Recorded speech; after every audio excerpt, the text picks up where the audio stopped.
Sir மிதுன ராசியை பொறுத்தளவு கர்ம சனி வருது, உங்களுக்கு திடீர்னு யோக பலம்னா இருக்குது சார், நிறையா இழந்துட்டேன் சார்னா உறவு முறையிலையும் அக்கம் பக்கத்துலேயும் பகை உணர்ச்சி சும்மா இருந்தாலும் அவர்களை தேடி வரக்கூடிய அமைப்பு உண்டு. அதுலேயும் மிருகசீசம்னா படாத பாடுபட்டிருக்கவங்க, திருவாதிரைக்கெலாம் காலதாமத திருமணம் ஏற்பட்டிருக்கும், இப்படி நிறையா சொல்லிக்கிட்டே போகலாம். ஸோ இவங்க எல்லாமே பிரத்யோகமாக ஜெயிக்கணும். அதாவது இந்த ராசிக்காரர்களுக்கு இந்த ஆண்டில் பகை உணர்ச்சி இல்லாமல், கண் திருஷ்டி இல்லாமல் இவங்க காரிய சித்தி பெற்று வெற்றி பெறணும் அப்படின்னா என்னுடைய அம்மே அப்படின்னு சொல்லக்கூடிய மண்டக்காடு பகவதியை பார்க்கணும். இந்த பகவதி என்ன செய்வா தெரியுமா? புற்றுருவமாக இருக்கிறவங்க காசு வந்த பிறகும் அவனை ஆடாமல் பார்த்து கொள்வாளாம்.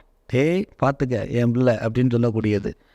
நான் இரட்டை ராசி காற்று ராசின்னு சொல்லக்கூடிய மிதன ராசிக்காரர்கள் கை தேர்ந்தவர்கள். ஆனால் அடுத்தவங்களுக்கு கணிச்சு கொடுத்தா ஜெயிச்சிருவாங்க. இவங்களுக்குன்னு கொடுக்குறப்ப இவங்களுக்கு தயக்கம் கொடுக்கும். அந்த தயக்கத்தையும் குழப்பத்தையும் நீக்குவார்களாம். தன் பட்ட கஷ்டம் படாது ஏன்ற சனியில் பட்ட கஷ்டம் அவமானத்தெல்லாம் மீறி வந்த உடனே கண்ணு முன்னு தெரியாமல் ஆடக்கூடிய ஒரு தன்மையை மனிதனுக்கு ஏற்படுத்தி விடுது. அதில் மிதனத்துக்கு ஏற்படுத்தி விடும். போடா பார்த்துக்கலாம். எனக்கு கேட்டால் என்ன சொல்லலாம், வறுமை எனக்கு புதுசு இல்லைம்மா, இன்னிமே வாடாமல் இருக்கணும்னா மண்டக்காடு பகவதி அம்மை. இது உத்தியோகமாக நாகர்கோயிலேருந்து 29 கிலோமீட்டர் டிஸ்டன்ஸில் இருக்குது. இந்த ஆலயத்துக்கு சென்று வணங்கிட்டு வந்தாலே சிறப்பு பெறும்.